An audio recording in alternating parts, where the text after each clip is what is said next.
அஸ்ஸலாமு அலைக்கும். Hi friends, இஃப்தார் special fruit custard தான் நம்ம இன்றைக்கி எப்படி செய்கிறதுன்னு பார்க்கலாம். ரொம்பவே டைம் சேவ் பண்ணுற மாதிரியான ஒரு டிஷ் தான் இது. ரொம்ப ஹைட்ரேட்டாகவும் எனர்ஜெட்டிக்காகவும் ஃபீல் பண்ண வைக்கக்கூடிய கஸ்டர்ட் தான் நம்ம இன்றைக்கி எப்படி செய்கிறதுன்னு பார்க்கலாம். ரொம்ப சிம்பிள் அண்ட் ஈஸி மெத்தடில். ஒரு பவுல் எடுத்துக்கோங்க, 1/4 லிட்டர் அளவுக்கு பால் சேர்த்துக்கோங்க. இது கூடவே 1/4 டம்ளர் அளவுக்கு தண்ணி சேர்த்து நல்லா கொதிக்க வச்சுக்கலாம். ஒரு 2 டேபிள் ஸ்பூன் அளவுக்கு கஸ்டர்ட் பவுடர் எடுத்துக்கோங்க. கூடவே ஒரு 1/4 டம்ளர் பால் இல்லைனா தண்ணி ஏதாவது ஒன்று ஆட் பண்ணி நல்லா கரைச்சி விட்டு இது கூட சேர்த்து இது கூடவே தேவையான அளவுக்கு சுகர் இல்லைனா மில்க் மேடு சேர்த்து நல்லா மிக்ஸ் பண்ணி விட்டுக்கோங்க.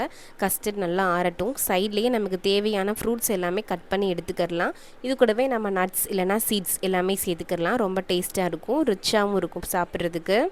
கஸ்டர்ட் நல்லா இந்த மாதிரி ஆறுனதுக்கப்புறம் நம்ம எடுத்து வச்சுருக்கிற ஃப்ரூட்ஸ், நட்ஸ், சீட்ஸ் எதுனாலும் ஓகே, நம்ம ஆட் பண்ணிக்கலாம். ஆனால் பனானா அண்ட் ஆப்பிள் ஆட் பண்ணோம் அப்படின்னா ரொம்பவே டேஸ்ட்டு சூப்பராக இருக்குது. ட்ரை பண்ணி பாருங்கள். இந்த மாதிரி குட்டி குட்டியாக நிறைய இஃப்தார் ஐடியாஸ் அண்ட் ரெசிபீஸ் பார்க்குறதுக்கு நம்மளோட சேனலை கண்டிப்பாக சப்ஸ்கிரைப் பண்ணிக்கோங்க. எல்லா ஃப்ரூட்ஸுமே நம்ம போட்டு மிக்ஸ் பண்ணதுக்கப்புறம் கூடவே கொஞ்சமாக சப்ஜா சீட்ஸ் ஆட் பண்ணிக்கோங்க. இஃப்தார் டைமில் இதை சாப்பிடும்போது ரொம்பவே எனர்ஜெட்டிக்காகவும் ஹைட்ரேட்டாகவும் ஃபீல் ஆகும். எங்கள் வீட்டு குட்டீஸ் எல்லாருமே நோன்பு வச்சுருக்கிறனால அவங்களுக்கு ஒரு ஐஸ்கிரீம் டேஸ்ட்டு கொடுக்கணும்னு நான் இன்றைக்கி இந்த மாதிரியான கஸ்டர்ட் ரெட் பண்ணியிருக்கேன். ட்ரை பண்ணிங்கன்னா கமெண்ட் பண்ணுங்கள்.